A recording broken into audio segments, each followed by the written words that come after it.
es miembro del Comité de Expertos de Salud Sexual y Reproductiva del Ministerio de Salud, es fellow del Colegio Americano de Obstetricia y Ginecología, ACOG, es investigador del grupo María Worobrowski, nivel 3 del Registro Nacional Científico, Tecnológico y de Innovación Tecnológica, RENACIT. Entonces, tenemos a la doctora Enrique Guevara, quien tocará el tema central de esta noche, que es el tema relacionado con la hipertensión inducida por la gestación por el embarazo. Muy bien, para comenzar esta reunión vamos a plantear algunos aspectos importantes. Primero, esta es una reunión estrictamente académica.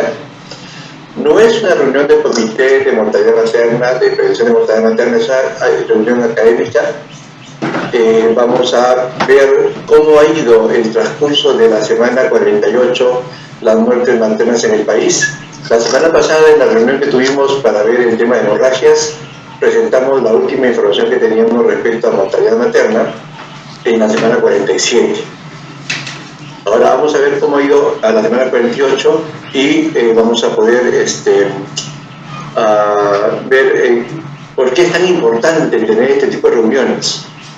Luego de la presentación que hagamos sobre la mortalidad materna a la semana 48, el doctor Enrique Guevara pasará a dar todo el tema relacionado a hipertensión y luego vamos a revisar una historia clínica. Quiero también hacerles notar que cuando me enviaron la historia clínica a revisarla, pensé que era una paciente que habíamos visto una semana antes en otra región, porque era tan similar, tan parecido, casi una repetición de lo que está ocurriendo con nuestras gestantes, que pensé que era la misma paciente, pero no. Son regiones diferentes, son pacientes diferentes, pero los problemas son los mismos, exactamente los mismos. Entonces, vamos a conversar al respecto y este ciclo de reuniones que tenemos, no lo llamamos capacitación porque realmente capacitación implica otros elementos más, como tener una serie de elementos, incluso revisión de revistas, incluso tareas, etc. Esto es más bien un fortalecimiento, un intercambio de experiencias, intercambio de conocimientos, y de esta manera tratar de tomar algunos puntos muy claves, muy importantes que hemos visto en los últimos meses, que han sido los puntos críticos por los cuales se nos mueven nuestras gestantes. Muy bien, entonces pasaremos al primer tema. Vamos a ver, por favor, para compartir pantalla. Muy bien, entonces vamos a ver cómo está el problema de mortalidad materna en el Perú a la semana epidemiológica número 48. Esta semana epidemiológica es la que va hasta el 4 de diciembre de este año. O sea, es la última información que tenemos. Esto ya ha sido publicado por el CDC. Entendemos que el CDC ya está trabajando también la semana 49. Pero vemos acá que luego de pasar muchos años en una reducción lenta pero segura, firme, en reducción del número de muertes maternas, sin embargo a partir del año 2019 se produce un ascenso y en donde la pandemia obviamente tuvo una injerencia fuerte, por el hecho de que prácticamente 30% de los profesionales no se retiraron, ya sea por comorbilidad, ya sea por morbilidad e incluso por mortalidad. Y luego esto ha ido incrementándose y luego ya en el año 2021, todavía en el primer trimestre tuvimos un serio problema con la pandemia, ya que 40% de las muertes maternas estaban relacionadas con COVID y que a raíz de la vacunación comienza esto a reducirse. Lamentablemente hemos pasado la cifra a la semana 48, ya hemos pasado la cifra del año pasado al final de año. 439 fue la cifra del año pasado, ahora estamos hasta la semana 48 en 442. Y esperemos que esto no suba más allá, y para esto necesitamos poder manejar bien los casos, estar muy alertas con los problemas que tienen nuestras gestantes. Ya se está recuperando nuevamente la atención prenatal, poco a poco se está comenzando ya a ampliar, a aperturar los consultorios, y bueno, ya comenzamos a tener esperemos que esto nos permita llegar a que esto se convierta en una receta y no vaya más allá. Y que el próximo año sea un año en que nuevamente reduzcamos drásticamente estos problemas. Si vemos esta curva, ven ustedes cómo para la semana 26, la semana 20-26, la primera semana del año, esta curva se diferenció mucho más fuerte que el año anterior y que luego en las últimas semanas ha ido ya acortándose esta brecha entre lo que ocurría para la misma semana 45, 44, 45, 46 del año pasado. Y esperemos que esto vaya cerrándose, aunque ya va a ser, obviamente, vamos a estar por encima de la cifra del año pasado. Pero ya hemos visto a partir de la vacunación cómo esto comienza poco a poco a reducirse. Y esto esperamos que podamos en algún momento más adelante llegar a esta cifra de 302 que tuvimos, o menos aún que tuvimos en el año 2019. La muerte materna directa e indirecta sin ocurrencia en el Perú.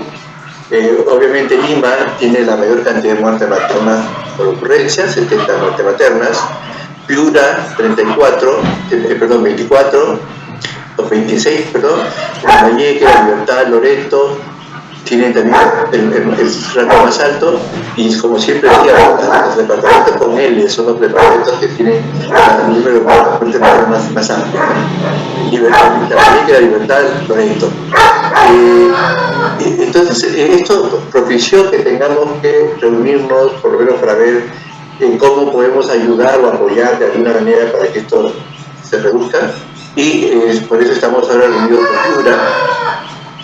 Por eso es que también hemos pedido la reunión con San Martín y con Ucayali, que si bien es cierto están todavía dentro de este grupo, sin embargo cuando vemos esta mortalidad comparando con el año pasado, vemos que Piura del 18 pasó a 36, San Martín de 14 pasó a 20, a 6, Apurímac aparentemente tienen una baja cantidad, pero de 3 pasó a 8. Entonces esto motivó que tengamos primero que reunirnos con ustedes. Comenzamos con ustedes este ciclo de reuniones para ver de qué manera se puede colaborar y ayudar para que esto se reduzca. Hemos visto también de que la muerte materna por etapa de vida, ¿no? El 60% está entre 30 y 59 años. El promedio, la edad promedio de muerte materna está en 30.8 años. ¿No? Y vemos que la muerte en adolescencia sí ha ido reduciéndose un poquito menos de los años anteriores. Y esto es lo que sí nos llama la atención.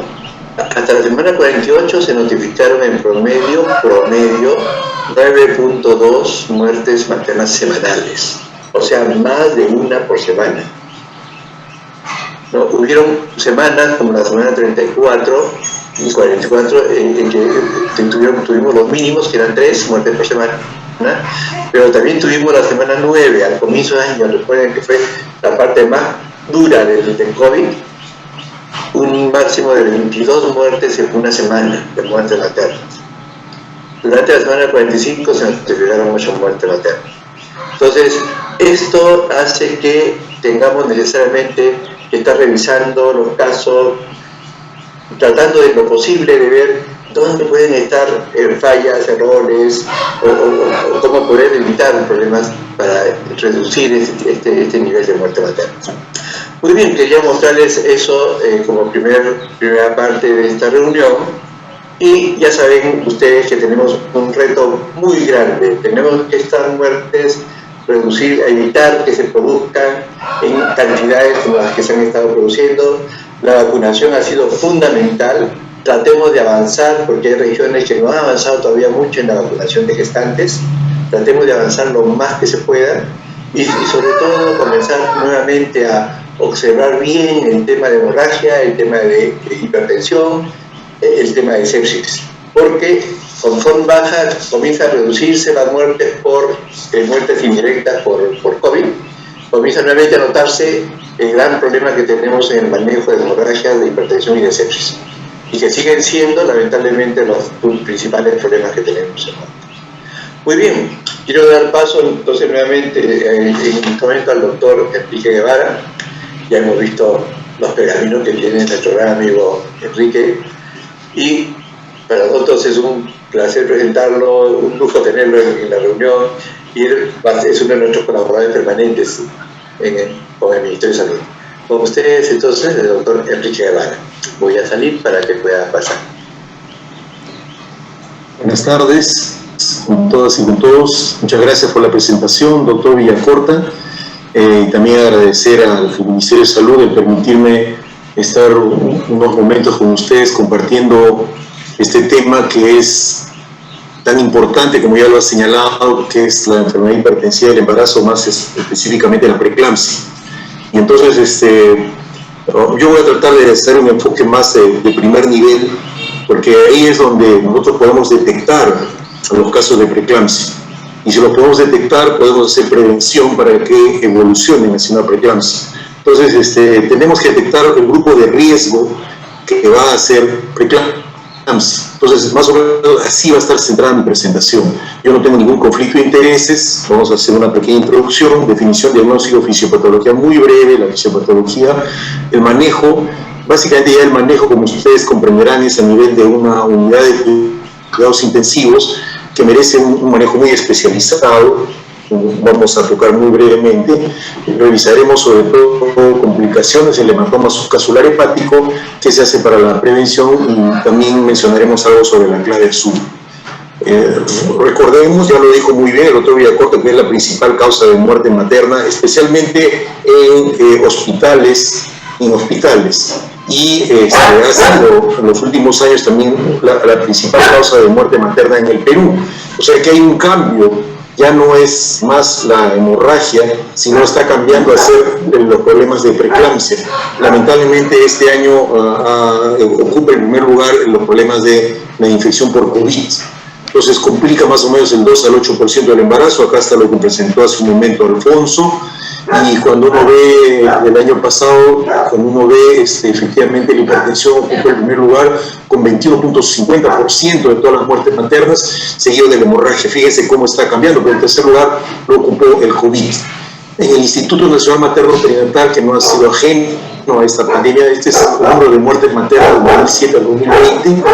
Ustedes ven, en 2020 hubo una disminución de 4 muertes maternas, y la principal causa de muerte, o sea, el 44%, que son casi 47 muertes maternas, son los trastornos hipertensivos del embarazo. Y cuando hablamos de morbilidad materna extrema o morbilidad materna grave, también, que son los casos en los cuales las mujeres estuvieron a punto de morir por una complicación obstétrica, pero que se salvaron por los cuidados que nosotros les dimos. Ustedes están viendo acá que cada año se producen entre 200 a 300 casos de morbilidad materna extrema, o sea, casi un caso diario estamos atendiendo de mujeres que estuvieron a punto de morir. Y fíjense, de este total de 2.385 casos, casi la mitad es por preeclampsia. Miren, está gráfico, 1.263 casos. Entonces, una cosa muy seria y muy frecuente. Eso es lo que quiero que recuerden, que es muy frecuente. Tenemos que estar atentos, porque es tanta la cantidad de pacientes que hay con preeclampsia que tenemos que darnos cuenta de eso. De lo contrario, ya va a ser muy tarde nuestro actuar. Como decíamos, la preeclampsia es una complicación multisistémica. Eso también es algo que tienen que recordar bien. No es que se trate de un problema de presión alta.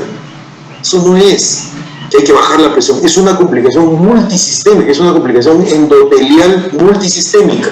O sea, es una cosa que daña a todo el organismo, complica el 2 al 8% de todos los embarazos, ¿no? Y está asociada justamente a la presencia de hipertensión arterial después de las 20 semanas de gestación. O sea, es una manifestación de la hipertensión. Es igual como la fiebre, es una manifestación de probablemente una infección.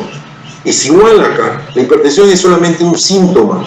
No es la enfermedad la hipertensión, sino que es resultado del daño endotelial que sufre la mujer. Y lamentablemente esta enfermedad a veces es totalmente asintomática, como que puede ser muy sintomática, como dolor en epigastrio, cefalea, escotomas, etc.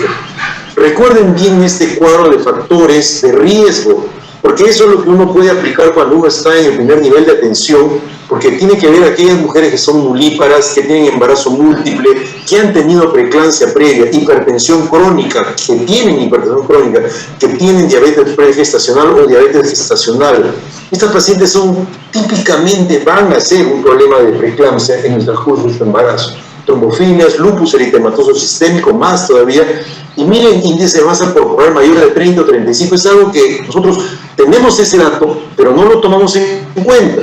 Y es muy fácil sacar el índice de masa corporal, eso es algo que lo podemos hacer, simplemente dividimos y ya está, el peso entre la altura de metros al cuadrado y ya está. Con eso vamos a tener, si nos sale más de 30, ya es una paciente que tiene un factor de riesgo para preeclampsia. Síndrome de anticuerpos antifosfolipídicos, edad materna mayor de 35, que tengan enfermedad renal, definitivamente van a ser un problema de preeclampsia. Técnica de reproducción asistida o apnea del sueño obstructivo. Algunos factores predisponentes. Y por eso quiero hacer mucho hincapié en el índice de masa corporal. Es un método de evaluación fácil y económico para la categoría de peso. Entonces, puede ser de bajo peso, normal, sobrepeso y obeso. Entonces, lo que nos interesa a nosotros es si le sale más de 30. Solamente dividan el peso en kilogramos por el cuadrado de la estatura en metros y les va a salir obeso. Si es más de 30 o más de 35, peor todavía.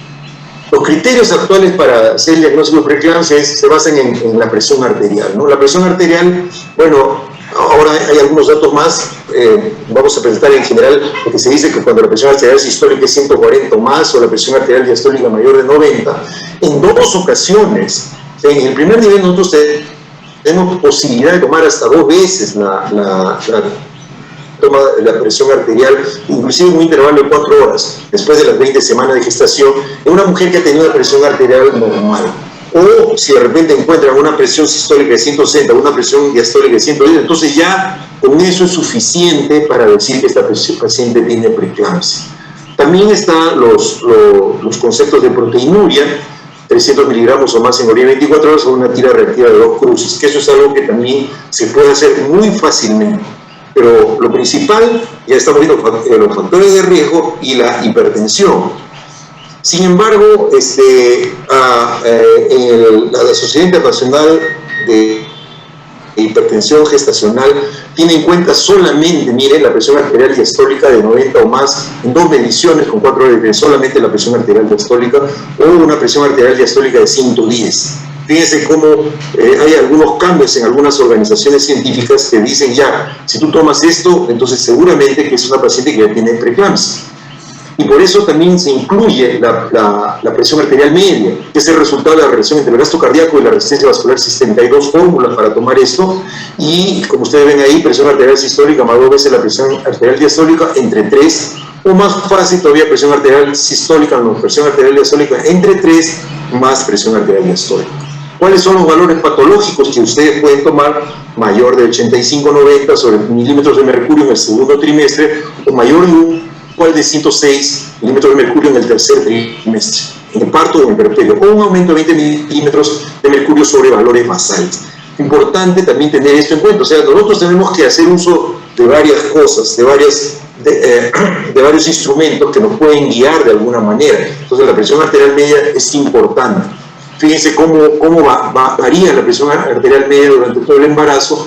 Hay un descenso para luego aumentar nuevamente al final del trimestre, el tercer trimestre. Y no se olviden que para tomar la presión arterial, la paciente pues tiene que estar tranquila, un reposo de más o menos 15 minutos, piernas no cruzadas, ¿no? Brazos apoyados a nivel del corazón o los brazos apoyados sobre la mesa si es que este está a nivel del corazón. Es muy importante para hacer una toma adecuada de presión arterial. Y lo otro importante son los ruidos de Korsakoff, que pueden ser, lo que ustedes tienen que tomar en cuenta es la presión sistólica, cuando está en la fase 1. Son los primeros ruidos audibles que se escuchan al soltar la válvula. Eso es lo que hay que tomar para la presión sistólica. Y para la presión diastólica, estamos en la fase 4. Hay un ensordecimiento del ruido, una disminución del tono, o en algunas embarazadas puede tomarse también la fase 5, que es el último ruido cardíaco escuchado, ¿no? Ya después de eso desaparece todo el ruido. Entonces fíjense bien, esos son los ruidos que uno tiene que tomar en cuenta. Entonces, la otra cosa que uno podría tomar en consideración es el test de rodamiento, ¿no? El test de rodamiento pone una paciente en decúbito lateral izquierdo unos 5 minutos y luego la ponen en decúbito dorsal y luego de 5 minutos se toman la presión arterial, y si la presión arterial media está a más de 85, entonces ahí estamos frente probablemente a un test positivo o un aumento de la presión diastólica en 15 milímetros. Fíjense, son datos muy simples. Yo no digo que con esto nos va a dar el diagnóstico, pero eso es lo que tenemos en este momento a la mano. Es un diagnóstico eminentemente clínico que nos va a hacer llamar la atención de que si tiene esta paciente este tipo de positividad en esta prueba. Igual la proteinuria de la gestación, se ha discutido mucho sobre eso y podrían haber momentos del día de que no hay proteínas en orina, o siempre puede haber algo de proteínas en la orina, y lo que se hace pues es lo que ustedes usualmente hacen, es el ácido sulfosalicílico, ¿no? Que en el instituto pues lo que hacemos es mezclar el ácido sulfosalicílico al 3%, 1 mililitro de este ácido sulfosalicílico con 1 mililitro de orina centrifugada o decantada. Si ya no se puede centrifugar, ya no tengo centrifuga, por 1 hora se toma la muestra del sobrenadante, se mezcla por inmersión y se deja reposar por 5 minutos, y miren los diferentes tipos. Así, cuando hay transparencia no hay proteinuria, ya hay proteinuria cuando hay una ligera turbidez, en cuanto más turbia, ya prácticamente aquí, como en este último caso, ya tienen una proteinuria masiva. O sea, esto es algo que podemos hacerlo, y seguramente la mayoría de todos los centros de salud lo pueden estar haciendo en el primer nivel de atención, o las tirillas reactivas, que también son bastante prácticas, ¿no? Un dato que también siempre deben, si bien es cierto esto no está incluido, que es el edema, no está incluido como un signo de preeclampsia. Sin embargo, ¿por qué? Porque la mayoría de gestantes siempre tienen preeclampsia, hasta el 80% de las gestantes normales. Sin embargo, habría que tener en cuenta si este edema se junta con el problema de la ganancia de peso materna, mayor de 500-800 gramos por semana, que es lo que nos podría de alguna manera indicar de que ya esta paciente está haciendo un problema de un signo indirecto de que está haciendo una preeclampsia. Igual, tomemos siempre también la altura uterina y el peso materno. La altura uterina es importante porque tiene que ir de acuerdo a la regla de McDonald para el percentil 50, la altura uterina por 8/7. Y ustedes verán que, por ejemplo, si me sale 31, probablemente sea 35 semanas. Si me sale 31 y tiene 38 o 37 semanas, probablemente estamos hablando de una restricción de crecimiento intrauterino, y es algo que uno tiene que tomar en cuenta. Por eso es que yo estoy trayendo esto, porque es importante que ustedes tomen todos estos parámetros, no nos basemos solamente que tomo la presión arterial insuficiente. Igual con el peso, también es algo que indirectamente nos podría hacer sospechar, ¿no? Un peso normal, la ganancia estaría durante todo el embarazo entre 6 a 16 kilos, ¿no? Si está entre el percentil 90 y el percentil 25. Sin embargo, ¿cuándo nos debe llamar la atención? Cuando hay un peso mayor de 500 gramos por semana, sobre todo en el último trimestre, o cuando es menos de 200 gramos por semana. Entonces, tengamos mucha atención en la ganancia de peso. Finalmente, uno podría llegar ya a una conclusión de que una paciente tiene preeclampsia en ausencia de proteinuria. Simplemente basta con que tenga hipertensión y de repente ya tiene plaquetopenia, menos de 100.000, esa es una paciente que está con preeclampsia, sí o sí. O que tiene una creatinina mayor de 1.1, estamos ya frente a una preeclampsia. O tiene alguna disfunción hepática, una elevación de las transaminasas, edema pulmonar, o sea, alguna dificultad respiratoria que nosotros estamos viendo y que puede ser correlacionarse con edema pulmonar, o sobre todo los síntomas de cefalea, que es muy importante, o la cefalea, o síntomas visuales como los escotomas, ¿no? Esto es una recomendación que nos hace la Academia Americana de Obstetricia y Ginecología. En este estudio de Nicolaides también es importante que se mezclan varias organizaciones. La forma tradicional, que toma en cuenta solamente la presión, mientras que la ECOG toma en cuenta los síntomas como la cefalea y el escotoma, el edema pulmonar, las plaquetas, la creatinina y transaminasas, que es lo que he mencionado hace un momento. Y sin embargo, la Sociedad Internacional de Hipertensión Gestacional toma mucho más parámetros. Miren, toma en cuenta alteraciones mentales, ceguera, stroke, clonus, o también plaquetas menor de 150.000, ¿no? CID, hemólisis, creatinina mayor de 1. Fíjense, todos esos parámetros también nos pueden ayudar a acercarnos un poco más al diagnóstico de preeclampsia. ¿Por qué es tan importante estos parámetros? Porque si uno lo regla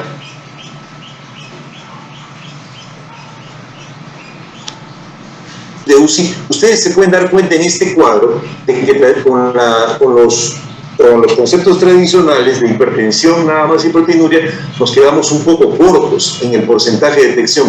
Pero si ustedes ven en la última columna, miren, pueden llegar hasta 66%, 100%, 71%, 73%, 78% de detección de casos de preeclampsia cuando toman mucho más parámetros, tan finos como que, por ejemplo, la creatinina sea mayor de 1. Ya no 1.1, mayor de 1. Entonces ya, si yo veo una creatinina alta en una gestante 0.9, eso me tiene que llamar la atención. Entonces, eso significa que esas pacientes van a ser preeclampsia. Y si yo no las detecto a tiempo, miren cómo termina en mortalidad y morbilidad materna y perinatal. Entonces, por eso es importante tener en cuenta todos estos detalles. Igual en este trabajo que hizo el doctor Paulino Vigil de Gracia y que también participó el doctor Santiago Cabrera y el doctor Jorge Collantes de Cajamarca, en este estudio que hicieron sobre un estudio multicéntrico para adolescentes con preeclampsia, llegaron a la conclusión de que el uso de aumento de la presión arterial sistólica y presión arterial diastólica de mayor o igual a 20 milímetros de mercurio por encima de una presión arterial inicial requisada antes de las 25 semanas entre adolescentes embarazadas puede usarse para diagnosticar y excluir preeclampsia y hipertensión gestacional con un alto valor predictivo. O sea, recuerden que hace tiempos atrás siempre usábamos que cuando aumenta más la presión, cuando hay un aumento de 20 milímetros de la presión, 20 milímetros de mercurio de la presión arterial diastólica o sistólica, entonces en este estudio nos apoya eso. Entonces también tener en cuenta, yo no digo que esto ya sea un hecho contundente, pero ellos encontraron esto y es importante tomar en cuenta ese aumento de más de 20 milímetros de mercurio, en la presión arterial diastólica. Hay que recordar también que la preeclampsia puede ser clasificada en preeclampsia de inicio temprano, que es la más grave de todas, cuando el parto es antes de las 34 semanas, o una preeclampsia pretérmino, ya no es tan grave, o una preeclampsia de inicio tardío, más de 34 semanas, o una preeclampsia término, que aparentemente sería más leve que la preeclampsia de inicio temprano. Hay que recordar que cada uno tiene sus propias características, pero esto es algo que en el momento de la emergencia nosotros tenemos que recordar. Si nos empieza antes de las 34 semanas, vamos a estar frente a un caso muy grave. Entonces acá los otros datos para ya considerar preeclampsia con criterios de severidad, entonces nosotros podemos decir que ustedes podrán decir que cuando encuentran una presión arterial sistólica mayor de 160 o presión arterial diastólica mayor de 110, en 2 ocasiones tomadas en un intervalo de 4 horas, prácticamente ya están diciendo que es una preeclampsia con criterios de severidad. Recuerden que antes uno hablaba de preeclampsia leve, preeclampsia severa. Eso no puede existir porque de por sí la preeclampsia es una enfermedad muy grave para la gestante. Entonces, esto ya todavía es mucho más grave porque ya son con criterios todavía de severidad. Trombocitopenia menor de 100.000, disfunción hepática cuando las transaminasas han aumentado el doble de lo normal, o la paciente presente dolor severo y persistente en el cuadrante superior derecho del abdomen o en epigastrio. Por favor, tener mucho cuidado con esto, porque siempre estas pacientes que tienen preeclampsia y que tienen ese dolor, hay que pensar en la posibilidad de que esta paciente está haciendo un hematoma subcapsular hepático. Y eso le lleva lamentablemente a la muerte si no lo diagnosticamos a tiempo. El otro problema es la insuficiencia renal, que es cuando la creatinina llega a 1 más de 1.1, ¿no? O como ustedes vieron, ya algunos consideran con 1 nada más, edema pulmonar, cefalea y disturbios visuales. Prácticamente esta hipertensión, con alguno de estos síntomas, ya nosotros podemos hacer el diagnóstico de preeclampsia con criterio de severidad, ¿no? Entonces, el otro tema es quería hablar algo sobre hipertensión gestacional, solamente hipertensión gestacional, que muchas veces tenemos la mala costumbre de poner hipertensión gestacional. Esto es cuando la presión arterial sistólica también tiene mayor de 140, o diastólica mayor de 90, y aparece después de las 20 semanas y que remite después del parto. Usualmente no tienen otros síntomas. En estas pacientes, muchas veces nosotros hemos visto a estas pacientes que en el tiempo resulta que terminan haciendo preeclampsia. Entonces es como la primera manifestación de la preeclampsia, y entonces uno dice, no, este es una hipertensión gestacional porque no tiene proteína y no tiene otros síntomas. Es una paciente que tienen que tener mucho cuidado porque más del 50% va a desarrollar preeclampsia y con una alta posibilidad de parto pretérmino y mortalidad perinatal. Junto con la preeclampsia ustedes tienen el síndrome de Hebb, que ya lo conocen muy bien, que tiene hemólisis, enzimas hepáticas elevadas y plaquetas menor de 100.000. Y la eclampsia, que es las convulsiones, ¿no? Es la manifestación convulsiva de la preeclampsia. Más o menos el 8% de todas las mujeres con preeclampsia presentan estos episodios, y usualmente usted la va a ver a la paciente que tiene preeclampsia, de repente empieza con cefalea, visión borrosa, fotofobia o alteración del estado mental. Ya uno dice, esta paciente ahorita va a convulsionar, ahorita va a ser una preeclampsia, una eclampsia, perdón. Entonces por eso es que tenemos que prevenir esto. ¿Qué podemos decir sobre la fisiopatología? Que hay muchas teorías, todavía no está nada muy bien establecido, sin embargo siempre prevalece el defecto de la invasión trofoblástica a las arterias espirales maternas, lo cual conllevaría un defecto de invasión y remodelación de las mismas con reducción de la perfusión útero-placentaria y isquemia placentaria, como ustedes pueden ver acá. Acá hay una célula trofoblástica que ha hecho una muy buena invasión y la luz arteriolar es amplia, mientras que acá no hay esa invasión, entonces la luz arteriolar está estrecha. Por lo tanto, eso va a poder producir seguramente isquemia, y esto va a producir un desbalance de lo que usualmente tenemos entre los factores angiogénicos y los factores angiogénicos, de tal manera que disminuyen los factores angiogénicos, puede ser el factor de crecimiento placentario y el factor de crecimiento endotelial vascular, y quienes aumentan son el FLIP1 y la endotelina SOMI. Esto va a producir una disfunción endotelial, pero ojo, que la disfunción endotelial es en todo el sistema, no es solamente en una parte. Entonces, ¿qué vamos a hacer? Lo que tendríamos que hacer es, en el primer nivel de atención, la gestante debe ser referida lo más pronto posible, previa información de su estado de salud. Lo más importante es diagnosticar a tiempo. Lamentablemente ya nos vienen las pacientes con preeclampsia y el único tratamiento que tenemos es interrumpir el embarazo. Demorar esta interrupción del embarazo va a demorar en la progresión de la enfermedad, insuficiencia placentaria, difusión orgánica múltiple y mortalidad materna y perinatal. Entonces, ¿qué tenemos que hacer apenas la vemos? Monitorear permanentemente la presión arterial y las funciones vitales, monitorear la frecuencia cardíaca fetal, monitorear los síntomas premonitorios de eclampsia, perfil de coagulación, enzimas hepáticas, urea creatinina e inmediatamente referir a esta paciente. Y en el sitio de la referencia, pues esta paciente lamentablemente debería ser manejada en una unidad de cuidados intensivos o una unidad de cuidados intensivos materna, pero esto no está sucediendo. Entonces ese es un punto fundamental que tienen que tener en cuenta todos los hospitales, sobre todo los hospitales regionales. Hay que hacer un monitoreo frecuente de la presión arterial, funciones vitales, frecuencia cardíaca, no se olviden, monitorear la frecuencia cardíaca fetal, que no va a dar mucho tiempo, monitorear síndrome premonitorio de eclampsia, el perfil de coagulación, nuevamente las pruebas que hay que estar haciendo permanentemente y de acuerdo a la evaluación de la paciente, y control de diuresis. Todo esto, bueno, ya es un manejo más a nivel de una unidad de cuidados intensivos. Pero lo que sí podemos hacer nosotros es prevenir las convulsiones con el uso de sulfato de magnesio. ¿Para qué? Para reducir el riesgo de desarrollar eclampsia. Miren, a más de la mitad nosotros podemos evitar que se produzca la eclampsia con el uso de sulfato de magnesio. También se disminuye la morbilidad materna grave, hay reducción del riesgo de desprendimiento prematuro de placenta. La dosis ya la conocen todos ustedes, ¿no? Se coloca en Volutrol, ponemos 50 centímetros de sulfato de magnesio, o sea, son las 5 ampollas que tienen 10 gramos, con solución salina 50 centímetros, y eso nos va a dar 1 gramo de sulfato de magnesio por 10 cc. De tal manera que pasamos 40 centímetros, que es lo que nos piden, son 4 gramos, dosis inicial de ataque en 15 a 20 minutos, y lo seguimos 1 gramo por hora. A veces no tenemos Volutrol y tenemos que usar pues en una solución en 950 centímetros cúbicos de solución salina, y le agregamos las 5 ampollas, ¿no? Ahí sí tenemos 1 gramo por 100 centímetros cúbicos y tenemos que pasar 400 centímetros cúbicos para la dosis de ataque de 4 gramos y luego 100 centímetros por hora. Recuerden que es importante mantener la infusión hasta 24 horas postparto.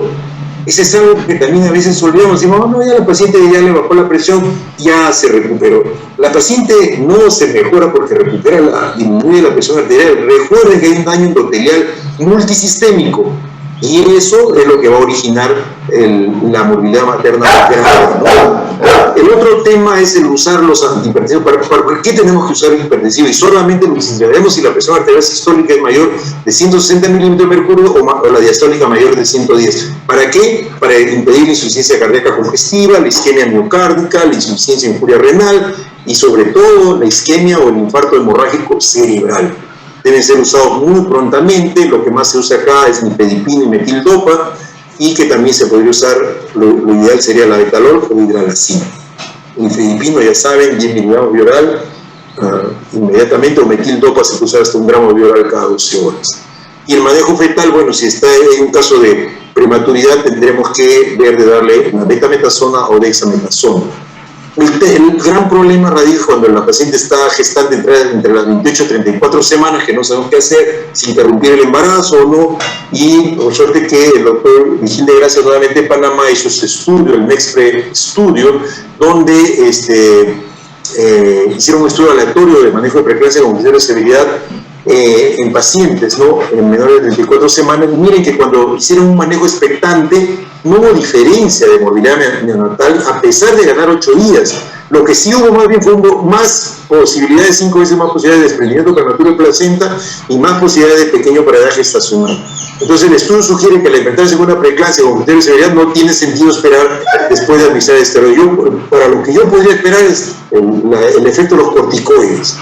El manejo de la eclampsia es exactamente lo mismo. El que se va a usar el anticonvulsivo de elección es el sulfato de magnesio. Y para el caso del síndrome de Gel, bueno, este es un caso más difícil porque no solamente necesitamos unidad de cuidados intensivos, sino que además necesitamos también usar plaquetas, porque las pacientes, si va a ser sometida a una cesárea y tiene menos de 50.000 plaquetas, tengo que hacerle transfusión de plaquetas. ¿Quién tiene plaquetas?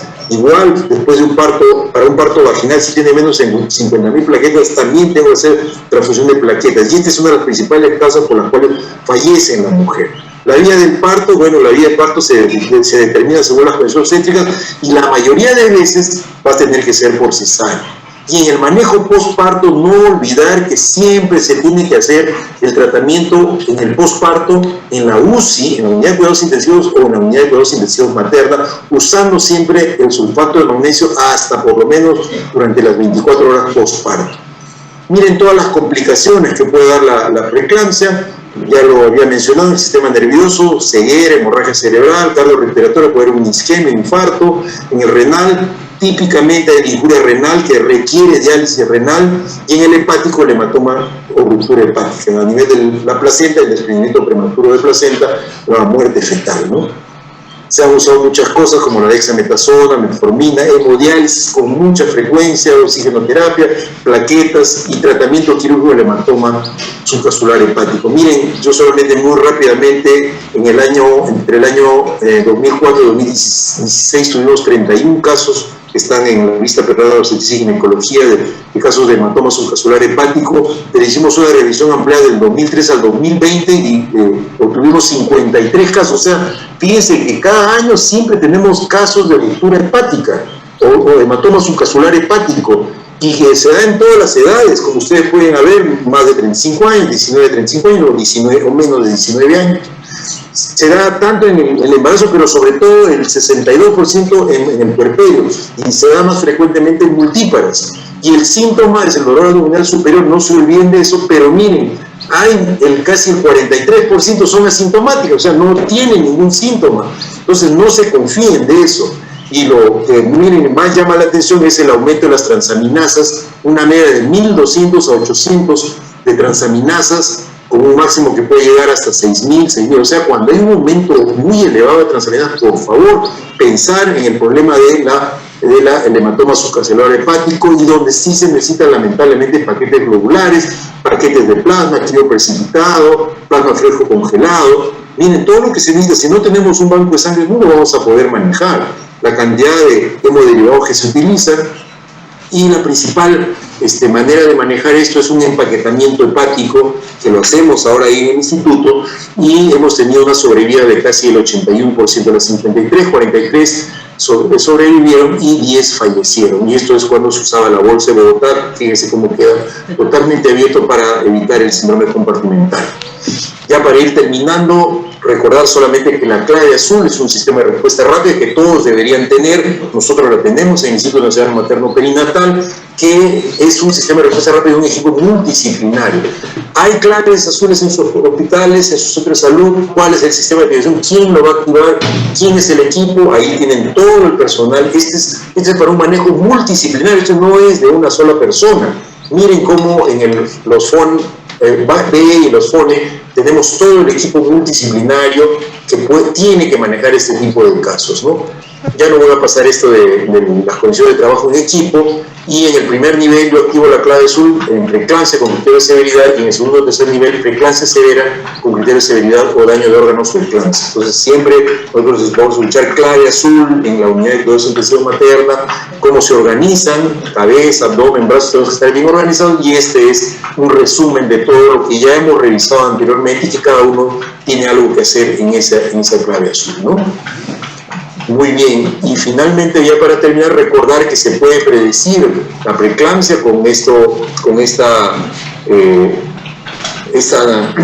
calculadora que hace la Fundación de Medicina Fetal, y que nos permite, eso ustedes pueden entrar y les permite a ustedes hacer con los antecedentes de la paciente, seguramente también con el índice de pulsabilidad de arteria uterina normal y con el dosaje libre del PAP-A. Pero nosotros lo que tenemos que usar básicamente, y podemos usar en el primer nivel, son los factores de riesgo para desarrollar preeclampsia. Y con eso ya tendremos bastante, ¿no? Y factores de riesgo, repito nuevamente, historia de preeclampsia previa, diabetes, enfermedad renal, enfermedad autoinmune. No se olviden del índice de masa corporal, el antecedente de haber tenido preeclampsia, que la mamá, la hermana tuvo preeclampsia, y parto a término no complicado. Ahí está el índice de pulsatividad de la arteria uterina, y lo que se usa pues en estos casos de pacientes que tienen riesgo de hacer preeclampsia, la aspirina 150 miligramos una vez al día desde la semana 12 hasta la 36, y con eso ustedes pueden prevenir muy bien la preeclampsia. Miren, bajan hasta cerca de un 90% si empiezan antes de las 32 semanas, 82% si empezaron antes de las 34 semanas, 62%, y si ya empezaron casi a las 36 semanas ya no van a poder evitar eso, ¿no? También es recomendable el uso de calcio, y el futuro céntrico lamentablemente es algo que informar a las pacientes que lamentablemente ellas van a tener un altísimo riesgo de hacer problemas hipertensivos y nuevamente repetir preeclampsia, y sobre todo cuando llegan a la menopausia van a tener problemas de tipo coronario. En conclusión, la preeclampsia es una enfermedad endotelial multisistémica irreversible. No conocemos su etiología, pero hay muchos factores predisponentes. Es la primera causa de muerte.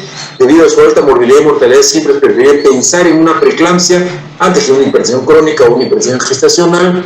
Y es muy importante mantener todos los criterios de diagnóstico de severidad actualizados. La preeclampsia se puede prevenir con una adecuada atención prenatal, por favor. No nos interesa mucho la cantidad, sino la calidad de la atención prenatal.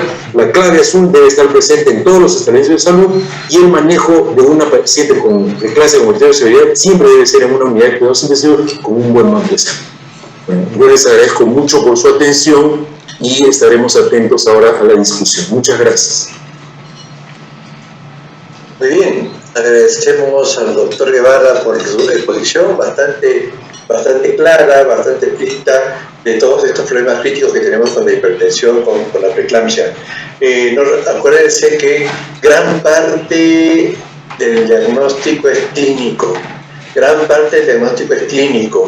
y ustedes desde el primer nivel de atención tienen que comenzar a ver aspectos tan importantes como los antecedentes. Comiencen por ahí con antecedentes. Si ha tenido una mamá, una hermana con preeclampsia, eclampsia, es muy probable que ella lo haga. Si es obesa, y ahí tenemos serios problemas, porque no solamente la obesa en sí, sino hay la obesidad 1, la obesidad 2 y la obesidad mórbida, cuando pasa de 40 o más de índice de masa corporal. Entonces, la obesidad lo estamos viendo con mucha frecuencia en cuadros severos, tanto de preeclampsia, eclampsia gel, como de COVID.